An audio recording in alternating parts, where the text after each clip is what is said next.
வணக்கம் நேயர்களே, கடவுள் அருள் டிவி நேயர்களுக்கு லக்ஷ்மி நாராயணன் அன்பு வணக்கங்கள். இப்போ நம்ம பார்க்க போகிறது வார ராசி பலன் 6ஆம் தேதியிலேருந்து 12ஆம் தேதி வரை எப்படி இருக்க போதும் பார்க்க போகிறோம். ஸோ எப்போதுமே சொல்கிறதாங்க, லக்னத்துக்கு பாருங்கள். ராசிக்கு பார்ப்பதை விட லக்னத்துக்கு பார்க்க ரொம்ப பர்ஃபெக்டாக இருக்கும். உதாரணமாக ஒரு மகர லக்னம் விருச்சிக ராசினா நீங்கள் விருச்சிக ராசிக்கான பலன்களை பார்க்கறது மகர ராசிக்கான பலன்களை பார்க்கும்போது ரொம்ப பர்ஃபெக்டாக இருக்கும். முதல்ல வர்றது புது பலன்கள், அதுக்கப்புறம் தசா புக்தி பலன்கள். ஸோ உங்களுக்கு என்ன தசா புக்தி அந்தரங்கள் வருதோ அதை மிங்கிள் பண்ணி பார்க்கும்போது ரொம்ப பர்ஃபெக்டாக இருக்கும். வீடியோட எண்டில் டிப் ஆஃப் த வீக் இருக்குது, மறக்காமல் பாருங்கள். சிம்மராசி. ஸோ சிம்மராசிக்கு பார்த்திங்கன்னா உங்களது ராசி அதிபதி சூரியன் 2இல் இருக்கும்போது நல்ல வளர்ச்சி, நல்ல ஏற்றங்கள் வரதுக்கான வாய்ப்புகள் இருக்குது. சின்னதாக ஒரு கொஞ்சம் அலைச்சல்கள் இருக்கும், மற்றபடி எல்லாமே சிறப்பு தான். அதுக்கப்புறம் உங்களுக்கு 2 11ஆம் அதிபதியான புதன் அவர் 3இல் இருக்கும்போது அது 2ஆம் அதிபதி 3இல் வரும்போதே நம்ம அறியாமல் நம்மளை வாட்ச் பண்ணுறது சின்ன கலகங்கள், கொஞ்சம் நம்மளை மற்றவங்க புறம் பேசுகிற மாதிரி விஷயங்களாக இருக்கும். ஸோ அதெல்லாம் கொஞ்சம் பார்த்து நடந்துக்கணும். மற்றபடி ஆன்லைன் வியாபாரங்கள் பண்ணுறவங்க, எழுத்துத்துறையில் இருக்கவங்களும் நல்ல வளர்ச்சி, நல்ல லாபங்கள் வர்றதுக்கான வாய்ப்புலாம் ரொம்ப அற்புதமாக இருக்குது. ஸோ அது ஒரு நல்ல விஷயங்கள் தான். அதுக்கப்புறம் பார்க்கும்போது உங்களுடைய 3ஆம் அதிபதியான சுக்கிரன் ராசியிலே இருக்கும்போது புதிய முயற்சிகள், பெரிய முயற்சிகள் எடுத்தால் பெரிய வெற்றி வரணுங்கிற விஷயங்கள் ரொம்ப அற்புதமாக இருக்கும். தொழில் ரீதியான விஷயங்களை நிறைய சேஞ்சஸ் பண்ணுவீங்க. ஸோ அதெல்லாமே ரொம்ப அற்புதம்.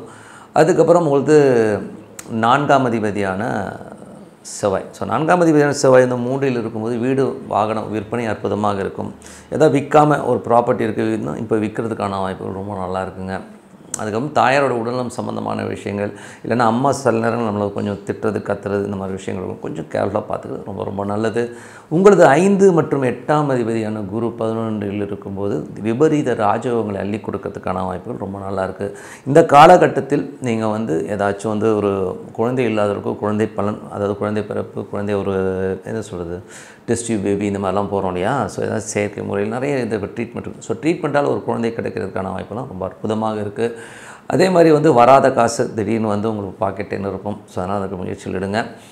6 மற்றும் 7ஆம் அதிபதி உங்களுக்கு 8இல் இருக்கும்போது வேலையில் ரொம்ப கவனமாக இருக்கணும். அதே நேரத்தில் கணவன் மனைவிக்குள்ள பேச்சுக்களில் கொஞ்சம் கடினமாக இல்லாமல் கொஞ்சம் கவனமாக பார்த்துக்கிறது ரொம்ப நல்லது. அதுக்கப்புறம் உங்களது 8ஆம் அதிபதியான குரு 11இல் திடீர் விபரீத ராஜயோகங்களை அள்ளி கொடுக்கறதுக்கான வாய்ப்பு இருக்கலாம். சின்னதாக லாட்டரி டிக்கெட்லாம் வாங்கி கொஞ்சம் செக் பண்ணி பார்த்துக்கலாம். வராத காசு, பெரிய முயற்சியில் திடீர் வெற்றி, இதெல்லாமே அற்புதமாக இருக்கும். 9ஆம் அதிபதியான செவ்வாய். 9ஆம் அதிபதி செவ்வாய் 3இல் இருக்கும்போது நிறைய பிரயாணம் பண்ணுவீங்க. பிரயாணங்களில் நல்ல வெற்றிகளும் நல்ல லாபங்களும் வர்றதுக்கான ரொம்ப சூப்பராக இருக்குது. ஸோ அதுக்கப்புறம் உங்களுக்கு 10ஆம் அதிபதியான சுக்கிரன். 10ஆம் அதிபதி சுக்கிரன் உங்களுக்கு ராசியிலேயும் புதிய தொழில் வாய்ப்புகள் வரும். அதுக்கான முயற்சிகள் நிறைய சேஞ்சஸ் பண்ணுவீங்க. வியாபாரத்துலேயும் சரி, உங்கள் நடவடிக்கையிலையும் சரி நிறைய ஒரு மாற்றங்கள் வர்றதுக்கான ரொம்ப நல்லாயிருக்கு. 11 மற்றும் 2ஆம் அதிபதியான புதன் 3இல் இருக்கும்போது ஆன்லைன் மற்றும் புதிய எழுத்துத்துறையில் இருக்கவங்க அவங்களுக்குலாம் நல்ல லாபங்கள், நல்ல ஏற்றங்கள் வர்றதுக்கான வாய்ப்புலாம் ரொம்ப நல்லா இருக்குங்க. 12ஆம் அதிபதி சந்திரன் உங்களுக்கு நிறைய அலைச்சல்கள் ஸ்டார்டிங்கில் கொடுத்தாலும் அதுக்கப்புறம் நல்ல தொழில் வாய்ப்புகளை கொடுக்கறதுக்கான வாய்ப்புலாம் ரொம்ப நல்லா இருக்குங்க. ஸோ அது உங்களுக்கு திங்கள் செவ்வாய் மட்டும் கொஞ்சம் கவனமாக இருங்க. சந்திராஷ்டம காலம் மட்டும் கொஞ்சம் கவனமாக இருந்தது ரொம்ப நல்லது. ஸோ இதுவரை பார்த்து பொது பலன்கள். இப்போ பார்க்கும்போது தசா புக்தி பலன்கள். சிம்ம லக்னமாக இருந்து சூரியன் தசாபதி. சூரியன் பார்த்திங்கன்னா உங்களுக்கு 2இல் இருக்கார். ஸோ 2இல் இருக்கும்போது நல்ல லாபங்களும் நல்ல ஒரு கான்ஃபிடென்ட் கொடுக்கும். குடும்பத்திற்கு தேவையான வருமானங்கள் வர்றதுக்கான ரொம்ப சுபமாக இருக்குங்க. சிம்ம லக்னமாக இருந்து சந்திரன் தசாபதி. சந்திரன் திங்கள் செவ்வாயில் சந்திராஷ்டம காலகட்டங்கள் கொஞ்சம் கவனமாக இருக்கணும். தேவையில்லாத ஒரு சலசலப்பு இருந்தாலும் கொஞ்சம் காமாக அமைதியாக போகிறது ரொம்ப நல்லது. சிம்ம லக்னமாக இருந்து செவ்வாய் தசாபதி. செவ்வாய் பார்த்திங்கன்னா உங்களுக்கு 4 மற்றும் 9ஆம் அதிபதி செவ்வாய் 2இல் இருக்கும்போது வீடு வாகன விற்பனையில் ரொம்ப நல்ல அற்புதமாகும். நல்ல ஒரு லாபங்கள் வர்றதுக்கான வாய்ப்புகள் இருக்குது. தாயாரோட உடல்நலம் சம்மந்தமான விஷயங்களில் கொஞ்சம் கவனமாக இருக்கணும். வண்டி வாகனம் சின்னதாக செலவு வைக்கும். ஸோ அதை மட்டும் கொஞ்சம் கேர்ஃபுல்லாக ஓட்டுறது ரொம்ப நல்லதுங்க. அதுக்கப்புறம் பார்க்கும்போது உங்களது சிம்ம லக்னமாக இருந்து ராகு தசாபதி. ராகு 7இல் இருந்து அது குருடைய சாரத்தில் போகும்போது நல்ல லாபங்களை அள்ளித்தரதுக்கான வாய்ப்புகள்லாம் நல்லாயிருக்கு. திருமணம், திடீர் திருமணம், காதல் திருமணம்லாம் கைகூடி வர்றதுக்கான வாய்ப்புலாம் ரொம்ப நல்லாயிருக்கு. சிம்ம லக்னமாக இருந்து குரு தசாபதினும் குரு 5 மற்றும் 8ஆம் அதிபதியான குரு 11இலும் திடீர் விபரீத ராஜயோகங்களை அள்ளி கொடுக்கறதுக்கான வாய்ப்புகள். கரு தரிக்காமல் குழந்தை இல்லாதவர்களுக்கு இப்பொழுது ஒரு ட்ரீட்மெண்ட்டில் ஒரு குழந்தை பாக்கியம் கிடைக்கிறதுக்கான வாய்ப்புலாம் ரொம்ப சூப்பராக இருக்குது. சிம்ம லக்னமாகிறது சனி தசாப்தி. சனி 6 7ஆம் அதிபதி 8இல் இருக்கும்போது வேலையில் ரொம்ப கவனமாக இருக்கணும். வேலை கொஞ்சம் ஸ்லோவாக போகிற மாதிரி ஃபீலை கண்டிப்பாக கொடுக்கும். கணவன் மனைவிக்கு நல்ல தேவையில்லாத வாக்குவாதங்களை வந்து கட் பண்ணிக்கிறது ரொம்ப ரொம்ப நல்லதுங்க. சிம்ம லக்னமாக இருந்து புதன் தசாபுத்தி இருந்தாலும் புதன் வந்து 3இல் இருக்கும்போது கலகங்கள் ஏற்படுறதுக்கான வாய்ப்புகள் குடும்பமாக இருக்கலாம், வேலை செய்கிற இடமா இருக்கலாம். அந்த மாதிரி விஷயங்களை கொஞ்சம் நியூட்ரலாக போங்க. எதையும் வாய் வார்த்தை விட்டு கொஞ்சம் எமோஷன் ஆகாமல் கொஞ்சம் கவனமாக ஹேண்டில் பண்ணிங்கன்னா எல்லாமே சூப்பராக இருக்கும். சிம்ம லக்னமாக இருந்து கேது தேசாபுத்தி. கேது உங்கள் ராசியிலே இருக்கும்போது கொஞ்சம் தொழில் ரீதியான விஷயங்களை சில பேர் கடன் வாங்குற மாதிரி சூழ்நிலை கண்டிப்பாக ஏற்படுத்தும். நிறைய முயற்சிகள் பண்ணாலும் என்னடா அது கொஞ்சம் டென்ஷனாக இருக்கிற மாதிரி விஷயங்கள். பெண்கள் விஷயங்களில் நிறைய கேள்விகள் நிறைய பேர் நம்மளை கேள்வி கேட்குற சூழ்நிலைனா கொஞ்சம் கவனமாக இருக்கணும். அதுக்கப்புறம் பார்க்கும்போது சிம்ம லக்னமாக வந்து சுக்கிர தசாப்தம். சுக்கிரன் வந்து பார்த்திங்கன்னா உங்களுக்கு வந்து 3 மற்றும் 10ஆம் அதிபதியாக இருக்கும்போது என்ன மாதிரி விஷயங்கள் பண்ணுவார் அப்படின்போது புதிய தொழில் வாய்ப்புகள் வரதுக்கான வாய்ப்புகள் ரொம்ப நல்லா இருக்குது. அதில் நல்ல வருமானம் வரதுக்கான வாய்ப்புகளும் ரொம்ப நல்லா இருக்குங்க. ஸோ அதுக்கான முயற்சியில் பெரிய வெற்றிகள் உங்களுக்கு இருக்குது. அதுக்கான முயற்சி பண்ணுங்கள். ஸோ என்னை பொறுத்தவரை வந்து நல்ல ஒரு பிரார்த்தனை, மனதார இறைவனை பிரார்த்தனை பண்ணுவோம். கண்டிப்பாக அடுத்த லெவல் போகிறதுக்கான வாய்ப்பு நல்லா இருக்குது.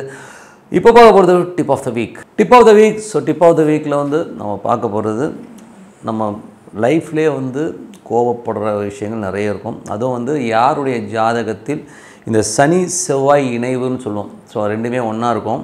சில நேரங்களில் வந்து ஒன்று பார்த்துக்கும். ஸோ பார்வை பலனும் இணைவுக்கு சமானம் தான். சில நேரங்களில் வந்து ஒரே டிகிரியில் வந்துருக்கும். இது 15 டிகிரி இருக்கும், அதுவும் 15 டிகிரி இருக்கும், அதுவும் இணைவு தான். ஸோ இந்த மாதிரி சனி செவ்வாய் இணைவு வந்து பார்த்திங்கன்னா ஒரு அதீதமான ஒரு கோபத்தையும் ஒரு எமோஷனையும் கண்டிப்பாக உருவாக்கும். ஸோ அது வந்து அந்த எமோஷனுக்கு காரணமே வந்து கோபம். அந்த கோபத்துக்கான விஷயங்கள்லாம் வந்து சனி செவ்வாய் கண்டிப்பாக கொடுக்குங்க. ஸோ அது என்ன பாவத்தை தொடர்போடு இருக்கோ அது வேறு விஷயம். பட் எமோஷனல் கண்டிப்பாக இருக்கும். அது ஒரு வார் மாதிரியான விஷயங்களை ஏற்படுத்தும். அதே மாதிரி வந்து சூரியன் செவ்வாயும் இதில் வந்து கடக்கும். சில பேருக்கு வந்து பார்த்திங்கன்னா 3மே ஒன்றா அமைஞ்சிரும். சூரியன் செவ்வாய் சனி 3மே அவனை வந்து கண்ட்ரோல் பண்ணுறதே பெரிய இம்சையாக இருக்கும். பயங்கர எமோஷனாக ரொம்ப கோபக்கார ஒரு மனிதனாக மாறுறதுக்கான விஷயங்கள். சில நேரங்கள் வந்து பார்த்திங்கன்னா ராகுவும் இணைஞ்சிடும். சில பேர் சூரியன் சனி செவ்வாய் ராகு. ஸோ இதெல்லாமே ஒன்றா ஒரு காம்பினேஷன் அமைஞ்சிச்சுன்னா அவங்க தான் வந்து ஒரு கண்மூடித்தனமாக ஒரு கோபம் வந்தால் எல்லாத்தையும் போட்டு உடைக்கிறது, அதுக்கப்புறம் பார்த்திங்கன்னா தூக்கி போட்டு மிதிக்கிறது, இந்த மாதிரி விஷயங்கள்லாம் பண்ணுவாங்க. குழந்தைங்கள்லாம் போட்டு சில பேர்லாம் பார்த்துருக்கேன், தூக்கி அடிக்கிறவனெல்லாம் பார்த்துருக்கேன். ஸோ அந்த மாதிரி ஆட்கள் கண்மூடித்தனமாக கணவன் மனைவி சண்டையில் வந்து சாதாரணமாக வாக்குவாதம் இருந்தால் பரவாயில்ல, போட்டு அடித்து ரத்த கலரி ஆக்குறதெல்லாம் வந்து உண்டு. பல்லுகளெல்லாம் கிழிச்சிடுவாங்க. எங்கள் வீட்டு பக்கத்தில் ஒரு ஆள் இருந்தாருங்க. அவர்லாம் வந்து கோவப்பட்டார்னா அந்த பொம்பளை ஓடிடும், வீட்டை விட்டே ஓடிடும். பார்த்து அப்போ எதில் கத்தி எடுத்துகிட்டு வருவோம் அப்படி அந்த மாதிரி. ஸோ அந்த மாதிரி ஒரு ஆக்ரோஷமான விஷயங்களை வந்து இந்த சனி செவ்வாய் செய்யும். ஸோ அவங்க என்ன பண்ணணும், அந்த மாதிரி இணைவு இருக்குன்னா அவங்க எந்த மாதிரி விஷயங்கள் பண்ணால் அந்த கோபம் வந்து தனியும் அப்படிங்கிறது தான் மேஜரான விஷயம். மேஜராக வந்து சனி செவ்வாயோ சூரியன் செவ்வாய் சனி செவ்வாய் செவ்வாய் ராகு இந்த மாதிரி இருக்கிறவங்க வந்து ஒரு கிராம தேவதை வழிபாடு அவங்க வம்சாவழியில் இருக்கும். அதை வந்து நம்ம விட்டுருப்போம். அதுதான் உண்மையான விஷயம். அதனால் வந்து அந்த கிராம தேவதை என்னன்றதை பார்க்கணும். அதாவது ஐயனார் கருப்பர் இந்த மாதிரி ஏதோ ஒரு தெய்வம் இருக்கும். அதை போய் வழிபாடு பண்ணணும். ஸோ அது வழிபாடு பண்ணும்போது அந்த வழிபாடு குறையினால தான் அந்த எமோஷனே வரும். இந்த வம்சாவளியில் வந்து தடைப்பட்டிருக்கு அதனால அந்த எமோஷன் வரும். ஸோ நீ அதுக்கு வழிபாடு பண்ணும்போது அந்த எமோஷன் வந்து கண்ட்ரோல் ஆகிறதுக்கான வாய்ப்பு ரொம்ப நல்லாயிருக்கு. அந்த வழிபாடு வந்து வழியாக மட்டும் இல்லை, டெய்லி வணங்கணும். டெய்லி வந்து மனசார நீங்கள் அந்த சிலையோ படமோ வைக்கலன்னா கூட கவலை இல்லை, அந்த சாமி உங்களோட இருக்குது, எனக்கு காப்பாற்றுப்பானா அது உள்ளே இருந்து உங்களை காப்பாற்றும். அந்த வழிபாடு குறையினால தான் வந்து இவங்க கோபத்தால் இந்த மாதிரி விஷயங்கள்லாம் நடக்குதுங்கிறது மெயினாக பார்த்துக்கணும். ஸோ அந்த வழிபாடு எப்படி பண்ணணும் அப்படின்போது மெயினாக வந்து டெய்லி வணங்கணும். அது மட்டும் இல்லாமல் குறிப்பாக அமாவாசை காலகட்டங்களும் பௌர்ணமி காலகட்டம் அந்த திதி அமாவாசையும் பௌர்ணமியும் ரொம்ப மெயினாக வேணும். அந்த 2 நாட்கள் வந்து மிஸ் பண்ணாமல் ஒரு விளக்கேற்றி வச்சுட்டு ஒரு தூணில் ஒரு கல்கண்டு எல்லாம் 2 வாழைப்பழம் ஒரு வச்சாலும் சரி. இன்னும் நல்லா பண்ணணுன்னா ஒரு சின்ன டம்ளரில் ஒரு பால் பழம் சின்னதாக கொஞ்சோண்டு குங்குமப்பூ போட்டு அங்கே வந்து உங்கள் குலதெய்வத்தை ஆவாகனம் பண்ணுங்கள். சனி செவ்வாய்ங்கிற அந்த ஒரு பிடியிலிருந்து உங்களுக்கு கோபத்திலேருந்து உங்களுக்கு ரிலீஃப் கிடைக்கும். அது வந்து ஆவாகனம் பண்ணும்போதே உங்களுக்கு நல்லா தெரியும். அது வந்து பார்த்திங்கன்னா அந்த ஒரு வைப்ரேஷன் வந்து ரொம்ப சூப்பராக இருக்கும். ஸோ அது வந்து ஒரு நல்ல ஒரு வைபை கொடுக்கும். உங்கள் குடும்பத்தில் சண்டை சச்சரவுகள் தீரணுன்னா இந்த குலதெய்வ வழிபாடு கண்டிப்பாக இருக்கும். ஸோ அது வந்து உங்களுக்கு குலதெய்வம் தெரியலனா கூட நீங்கள் வந்து இந்த வழிபாடு பண்ண ஆரம்பிங்க. என் குலதெய்வம் தெரியல, நீ தான் குலதெய்வமாக இருந்து காப்பாற்றணும்னு சொல்லி இது பண்ணுறது அருவமாக வந்து உங்கள் வீட்டில் உட்காந்து இந்த பிரச்சனையெல்லாம் சால்வ் பண்ணும். சண்டை சச்சரவை தீர்க்கக்கூடிய வல்லமை இந்த வழிபாடுக்கு இருக்குது. ஸோ அதனால் வந்து சனி செவ்வாய் இருக்கிறவங்க வந்து கண்டிப்பாக குலதெய்வத்தை வணங்குதல் கண்டிப்பாக அந்த ஜாதகத்தில் இருக்கவங்களுக்கு வந்து இந்த மாதிரி நான் சொன்ன மாதிரி ஐயனாரோ பெரிய பெரிய கிராம தேவதைகள் இருக்கும். ஐயனார், முண்டன், ஏகப்பட்ட சுடலை மாடன் இந்த மாதிரி சாமிகள்லாம் இருப்பாங்க. ஸோ அது வந்து சப்போஸ் தெரியலனா நீங்கள் என்னோட இருக்கணும், நீங்கள் கூப்பிட்டிங்கன்னா வந்து உட்காருவாங்க. ஸோ அந்த மாதிரி வந்து மனதார பிரார்த்தனை பண்ணுங்கள். முக்கியமான திதிகள் திருப்பியும் சொல்கிறேன், பௌர்ணமி, அமாவாசை 2 திதிகளை மிஸ் பண்ணவே பண்ணாதீங்க. ஈவினிங்கில் உட்காந்து பூஜை பண்ணுங்கள், அற்புதமாக இருக்கும். வேண்டிக்கணும். அது சும்மா பூஜை பண்ணுறேன்னா சும்மா நான் மணி ஆட்டிட்டேன் வத்தி காட்டிட்டதை விட்டுட்டு மனசார உள்ளுக்குள்ளே வந்து அந்த தெய்வம் அங்கே இருக்காது. அம்மா நீ குலதெய்வமே, நீ வந்துட்ட, நீ வந்து என் குடும்பத்தை காப்பாற்று, எங்கள் வம்சத்தில் வந்து தழைச்சி ஓங்கி எல்லாம் சந்தோஷமாக இருக்கணும்னு சொல்லிட்டு ஒரு பிரார்த்தனை வைக்கணும் அங்கே இருக்கிறதா நினச்சி. ஸோ அது பண்ணிட்டீங்கனாலே போதுங்க.